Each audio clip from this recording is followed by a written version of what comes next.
Cricket පිට්ටනියක umpire කෙනෙක් හිටගෙන ඉන්න තැනක් ගැන කවදා හරි නිකමට හිතලා තියෙනවද?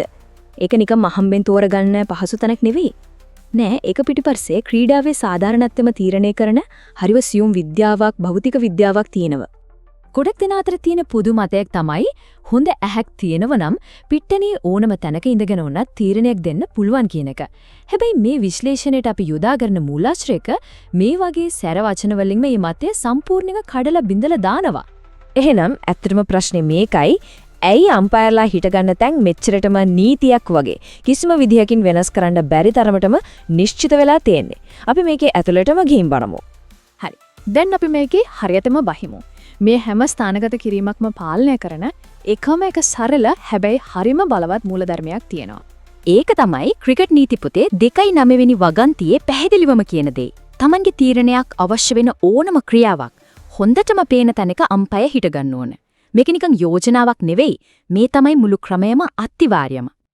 ඒ කියන්නේ මේක අම්පයර්ගේ පහසුව ගැනවත් පරම්පරාවෙන් එන පුරුද්දක් ගැනවත් නෙවෙයි.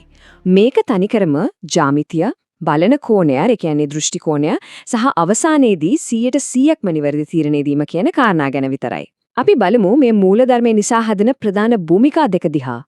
මුලින්ම ගමු පන්දු යවන්නාගේ අන්තයේ, ඒ කියන්නේ කඩුල්ල පිටිපස්සෙන් ඉන්න විනිසුරුව. එයාගේ දෘෂ්ටි කෝණය තමයි තන තීරුව දිගේ කෙලින්ම විහිදෙන එක. හිතන්න LBW තීරණයක් වයිඩ් එකක්ද නැද්ද කියන එක. බෝලර්ගේ කකුල ක්‍රීස් එක පැන්නද කියන නෝ බෝල් එක. එහෙමත් නැත්නම් පිත්තේ හරිම සියුම්ම ගෑවිලා යන කැච් එකක්. මේ හැම තීරණයක්ම වරදින්නේ නැතුව දෙන්න පුළුවන් වෙන්නේ අර කෙලින් දර්ශනේ තියෙන නිසා විතරයි. ඒ ඇන්ගල් එක නැතුව මේ එකක්වත් හරියට දෙන්න බෑ. සාමාන්‍යයෙන් කඩුල්ලේ ඉඳන් මීටර් 2ක 3ක දුරක් පිටිපස්සට වෙන්න තමයි ඔහු ඉන්නේ. මේ නිශ්චිත දුර අර තීරණාත්මක දෘෂ්ටි රේඛාව පවත්වා ගන්න අත්‍යවශ්‍යම දෙයක්. දැන් මේක හොඳට මතක තියාගන්න ඕන කාරණයක්. බෝලයක පාර්ශ්වික ගමන් මාර්ගය කියන්නේ කඩුල්ලෙන් දෙපැත්තට කොයිතරම් දුරක් යනවාද කියලා නිවැරදිවම මනින්න තියෙන එකම එක ක්‍රමය තමයි මේ තන තීරුව දිගේ කෙලින් බලන එක. වෙන කිසිම කෝණයකින් ඒක කරන්න බෑ. හරි, දැන් අපි යමු පිටියේ ඉන්න අනිත් විශේෂණකයා දිහා බලන්න. ස්ක්වයර් ලෙග් විනිසුරු. ඔහුගේ මුළු රාජකාරියම ගොඩනැගිලා තියෙන්නේ ක්‍රියාවට ලම්බකව. ඒ කියන්නේ පැත්තින් ලැබෙන දර්ශනය මත. බැට්ස්මන්ගේ පැත්තේ වෙන රන් අවුට් එකක්, ස්ටම්ප් කිරීමක්, හිට් විකට් එකක්. ඒ විතරක් නෙමෙයි, බෝලයේ උස, ඒ කියන්නේ භයානක බවුන්සර් සහ බීම වගේ පන්දු ගැන තීරණ දීමත් ඔහුගේ වගකීමක්. මේ හැම දෙයක්ම හරියටම පේන්නේ අර පැත්තෙන් බලන නිසා විතරයි. ඔහු සාමාන්‍යයෙන් බැට්ස්මන්ගෙන් මීටර් 20ක් විතර දුරකින් තමයි ඉන්නේ. මේකෙන් ඔහුගේ දර්ශනපතේ කොච්චර පළල්ද කියන එක ගැන හොඳ අදහසක් ගන්න පුරුවයි. අනිත් එක ICC පුහුණුවෙන්ම තහවුරු කරන දෙයක් තමයි බෝලයක උස්ස ගැන නිවැරදිම තීරණය දෙන්න පුරුවන් හොඳම දර්ශනයේ තියෙන්නේ ස්ක්වයර් ලෙග් අම්පයර්ට කියන එක. ඒ නිසා උස්ස සම්බන්ධ තීරණවලදී ඔහුගේ මතය තීරණාත්මකයි. හොඳයි.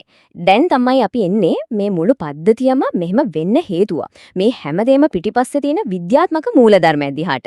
මේ තමයි මේ කතාවේ වැදගත්ම හරිය. ඒ සංකල්පයට කියන්නේ පැරලැක්ස් එරර්.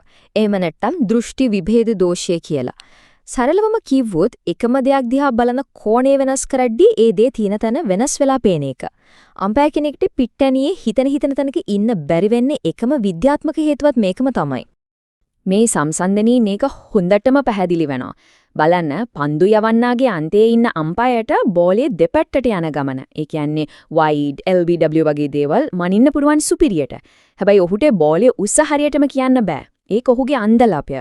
අනිත් පැත්තෙන් ස්ක්වයර් ලෙග් අම්පයර්ට බෝලේ උස මනින්න හොඳම දර්ශනය තිබුණාට බෝලේ දෙපැත්තට කොච්චර ගියාද කියලා කිසිම අදහසක් ගන්න බෑ. පැරලැක්ස් එරර් නිසා එක්කෙනෙක් දක්ෂ දේ අනිත් කෙනාට පේන්නේවත් නෑ. ඉතින් අවසාන නිගමනය හරිම සරලයි. මේක මතයක්වත් සම්ප්‍රදායක්වත් නෙවෙයි. සරල භෞතික විද්‍යාව තමයි අම්පයර්ලා කොතන හිට ගන්න ඕනද කියලා තීරණය කරන්නේ. පැත්තකින් ඉඳන් බලලා බෝලයක් තිරස් අතර කොච්චර එහා මෙහා වුණාද කියලා හරියටම මනින්න බෑ. කතාව එච්චරයි. අවසාන වශයෙන් අපි තේරුම් ගන්න ඕන දෙයක් තියෙනවා. මේක නිකම් තාක්ෂණික නීතියක් නෙවෙයි. මේක ක්‍රීඩාවේ සාධාරණත්වය කියන කුළුණ රකින්න දෙයක්. මේ උපුටා දැක්වීමෙන් මුළු පද්ධතියේම ගැඹුරුම අරමුණ පැහැදිලි වෙනවා. නිවැරදිව ස්ථානගත වෙන්නේ එක අත්‍යවශ්‍ය වෙන්නේ දුන්න තීරණය හරි කියන විශ්වාසය ක්‍රීඩකයන්ට ලබා දෙන්න. මොකද අන්නේ විශ්වාසය බිඳ වැටුනොත් මුළු ක්‍රීඩාවම බිඳ වැටෙනවා. ඉතින් අවසාන වශයෙන් හිතන්න දෙයක් ඉතුරු කරලා නවතින්නම්. බලන කෝණේ පොඩි වෙනසකින් මුරු ක්‍රිකට් තීරණයක්ම සම්පූර්ණයෙන්ම වෙනස් වෙන්න පුළුවන් නම් අපි හැමදාම බලන ක්‍රීඩාවල අපේ ඇස් ඉස්සරහාම හැංගිලා තියෙන තවත් මොන වගේ නොපෙනෙන විද්‍යාවක් නැතිද?